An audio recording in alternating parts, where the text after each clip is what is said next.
सोमवार व्रत कथा। यह कथा सुनने से शिवधाम की प्राप्ति होती है। मित्रों, एक समय श्री महादेव पार्वती जी के साथ भ्रमण करते हुए मृतलोक में अमरावती नगरी में आए। वहाँ के राजा ने शिव मंदिर बनवाया था, जो कि अत्यंत भव्य एवं रमणीक तथा मन को शांति पहुँचाने वाला था।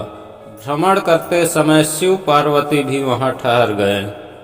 पार्वती ने कहा, हे नाथ, आओ आज इसी स्थान पर चौसरपा से खेलें। खेल प्रारंभ हुआ। शिव जी कहने लगे, मैं जीतूंगा। इस प्रकार उनकी आपस में वार्तालाप होने लगी। उस समय पुजारी पूजा करने आए। पार्वती जी ने पूछा, पुजारी जी बताइए, जीत किसकी होगी? पुजारी बोला, इस खेल में महादेव के सामने कोई दूसरा पारंगत नहीं हो सकता, इसलिए महादेव जी ही यह बाजी जीतेंगे। परंतु हुआ उल्टा, जीत पार्वती की हुई। अतः पार्वती जी ने पुजारी को कोढ़ी होने का श्राप दे दिया कि तूने मिथ्या भाषण किया है। अब तो पुजारी कोढ़ी हो गया। शिव पार्वती दोनों वापस चले गए। कुछ समय पश्चात अप्सराएं पूजा करने आई। अप्सराओं ने पूजा करने के उसके कोढ़ी होने का कारण पूछा। पुजारी ने सब बातें बता दी। अप्सरा कहने लगी, पुजारी जी, आप 16 सोमवार का व्रत करें तो शिव जी प्रसन्न होकर आपका कष्ट दूर करेंगे। पुजारी जी ने अप्सराओं से व्रत की विधि पूछी। अप्सराओं ने व्रत करने और व्रत के उद्यापन करने की संपूर्ण विधि बता दी। पुजारी ने विधि पूर्वक श्रद्धा भाव से व्रत प्रारंभ किया और अंत में व्रत का उद्यापन भी किया। व्रत के प्रभाव से पुजारी रोग मुक्त हो गए। कुछ दिनों बाद शंकर पार्वती पुनः उस मंदिर में आए तो पुजारी जी को रोग मुक्त देखकर पार्वती जी ने पूछा, मेरे दिए हुए श्राप से मुक्ति पाने का तुमने कौन सा उपाय किया? पुजारी जी ने कहा, हे माता, अप्सराओं द्वारा बताए गए 16 सोमवार के व्रत करने से मेरा यह कष्ट दूर हुआ है। पार्वती जी ने भी 16 सोमवार का व्रत किया, जिससे उनसे रूठे हुए कार्तिकेय जी अपनी माता से प्रसन्न होकर आज्ञाकारी हुए। कार्तिकेय जी ने पूछा, हे माता, क्या कारण है कि मेरा मन सदा आपके चरणों में लगा रहता है? पार्वती कार्तिकेय को 16 सोमवार के व्रत का महत्व तथा विधि बताई। तब कार्तिकेय ने भी इस व्रत को किया तो उनका बिछड़ा हुआ मित्र मिल गया। अब मित्र ने भी इस व्रत को अपने विवाह होने की इच्छा से किया। फलतः वो भी विदेश गया। वहाँ के राजा की कन्या का स्वयंवर था। राजा ने प्रण किया था कि हाथनी जिस व्यक्ति के गले में बरवाला डाल देगी, उसी के साथ राजकुमारी का ब्याह करूंगा। यह ब्राह्मण मित्र भी स्वयंवर देखने की इच्छा से वहाँ एक ओर जाकर बैठ गया।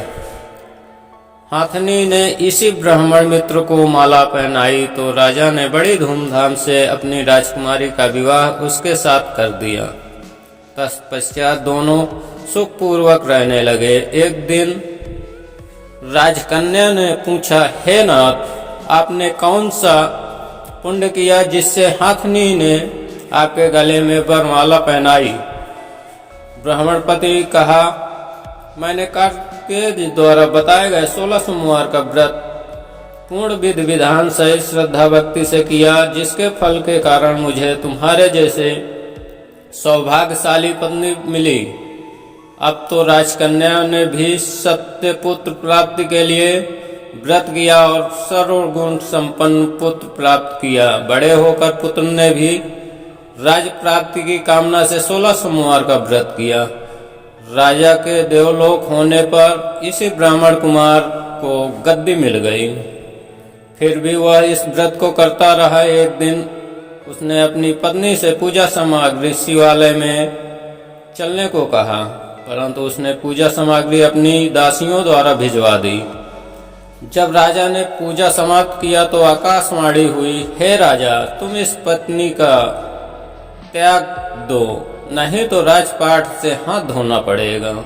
प्रभु की आज्ञा मानकर उसने अपनी पत्नी को महल से निकाल दिया। तब वह अपने भाग को कोसती हुई एक बुढ़िया के पास गई और अपना दुखड़ा सुनाया तथा बुढ़िया को बताया, मैं पूजन सामग्री राजा के कहे अनुसार शिवालय में नहीं ले गई और राजा ने मुझे निकाल दिया। बुढ़िया ने कहा, तुझे मेरा एक काम करना पड़ेगा।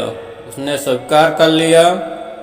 तब बुढ़िया ने सूत की गठरी उसके सिर पर रखी और बाजार भेज दिया। रास्ते में आंधी आई तो सिर पर रखी पगड़ी उड़ गई। बुढ़िया ने डांट कर उसे भगा दिया। अब रानी बुढ़िया के यहाँ से चलते चलते एक आश्रम में पहुंची। गोसाई जी उसे देखते ही समझ गए यह उच्च घराने की अबला विपत्ति की मारी है। वे उसे धैर्यमंद रखते हुए बोले, बेटी तू मेरे आश्रम में रह सकती है, किसी प्रकार की चिंता मत कर। रानी आश्रम में रहने लगी, परंतु जिस वस्तु को वह हाथ लगाती वह खराब हो जाती। यह देखकर गोसाई जी ने पूछा, बेटी किस देव के अपराध से ऐसा होता है? रानी ने बताया कि मैंने अपने पति की आज्ञा का उल्लंघन किया और शिवालय में पूजन के लिए नहीं गई। इससे मुझे घोर कष्ट उठाने पड़ रहे हैं। गोसाई जी ने शिव जी से उनके कुशल क्षेम के लिए प्रार्थना की और कहा, बेटी तुम 16 सोमवार का व्रत विधि अनुसार करो। तब रानी ने विधि पूर्वक व्रत पूर्ण किया। व्रत के प्रभाव से राजा को रानी की याद आई और दूतों को उसकी खोज में भेजा। आश्रम में रानी को देखकर दूतों ने राजा को बताया। तब राजा ने वहां आकर गोसाई जी से कहा, महाराज यह मेरी पत्नी है, मैं इसका परित्याग कर दिया था, कृपया इसे मेरे साथ जाने की आज्ञा दें। शिव जी की कृपा से 16 सोमवार का व्रत करते हुए वो आनंद से रहने लगे और अंत में शिवलोक को प्राप्त हुए। मित्रों, भगवान शिव और पार्वती आप सभी की मनोकामनाओं को पूर्ण करें। ऐसी मंगल कामना के साथ आज के वीडियो में बस इतना ही। मिलते हैं किसी अन्य वीडियो में, तब तक के लिए ओम नमः शिवाय।